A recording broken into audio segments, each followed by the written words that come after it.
आज review meeting थी और यहाँ पे काफी क्योंकि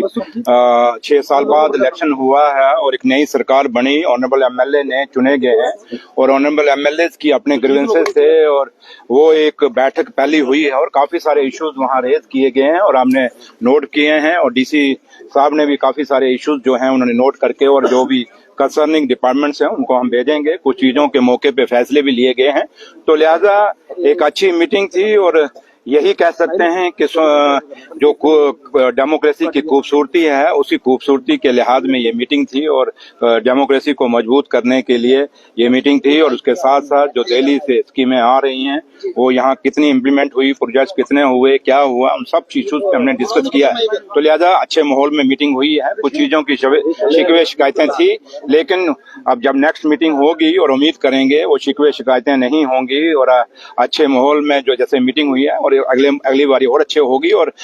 काफी सारे इश्यूज थे जम्मू शहर के पानी के सिलसिले में, बिजली के सिलसिले में, गरीब लोगों को मकानों के सिलसिले में और नहरों के मसले में काफी सारे एमएलए ने अपने पॉइंट, ऑनरेबल एमएलए साहब ने अपने पॉइंट रेज किए हैं और तो अच्छा मीटिंग हुई। और लिहाजा कुछ चीजें जो है ऑनरेबल सीएम साहब के नोटिस में हम लेके जाएंगे और जो चीजें वहां से होनी है वो वहां से करवाएंगे, लेकिन जो भी होगा अच्छा होगा। क्योंकि मेन फोकस सर किन इश्यूज पर रहा? ये जो मैंने आपको कहा, बिजली, पानी और जो इंटरनल रोड हैं जम्मू शहर के उनकी मैग्नेमाइजेशन के और कुछ नाले हैं, बरसातों में पानी आता है, इन सब चीजों में काफी सारे इश्यूज हैं लोकल जो शहर के हैं और ऑनरेबल एमएलए भी उन्होंने भी अपने मसले रखे हैं। तो लिहाजा काफी सारे इश्यूज भी और सब इंपॉर्टेंट इश्यूज थे जिन पे डिस्कशन हुई और एक अच्छा रिजल्ट निकला और बाकी जो रह गया।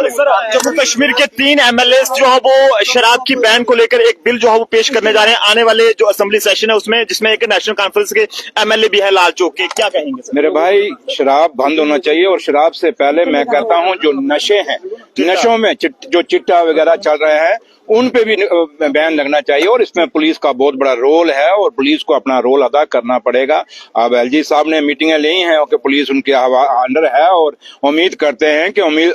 जो एक बच्चा यहाँ जम्मू कश्मीर में आज कह रहा है कि ड्रग्स जो है इन 6 सालों में घर घर पहुंच रहा है और उम्मीद करेंगे कि एलजी साहब पुलिस को पूछेंगे और पुलिस अब जवाबदेह बने कि क्यों भाई ड्रग्स आ रहा है और इस पर पुलिस को सख्ती करनी होगी। और दिन दिहाड़े शहरों में कत्ल हो रहे हैं, ये एलजी साहब को इनके ऊपर गौर करना होगा और पुलिस को पूछना पड़ेगा। तो इसलिए आज बहुत बड़ी जिम्मेदारी एलजी साहब के ऊपर भी है कि वो ये नशा कैसे रोकेंगे, नशाखोरी को। इसलिए जहां तक शराब को बैन करने की बात है वो तो ठीक है, उनकी बात है, लेकिन मेरा सबसे बड़ा मुद्दा है कि जब ड्रग्स रुकना चाहिए, जब ड्रग्स रुकेगा ये ना हो कि शराब बंद हो तो ड्रग्स बंद ना हो। तो इसलिए ड्रग्स की बहुत बड़ी जरूरी है और आपका भी बहुत बड़ा रोल है और पुलिस में, और खास करके एलजी साहब क्योंकि पुलिस उनके अंडर है, और डीजी साहब को लोगों के साथ मिलना होगा, पुलिस को अवेयरनेस कैंप लगाने होंगे, लोगों के साथ मिलकर, सिविल सोसाइटी के साथ मिलकर इस नशाखोरी के खिलाफ, इस चिट्टे के खिलाफ और जो क्राइम जम्मू कश्मीर में बढ़ रहा है इसके खिलाफ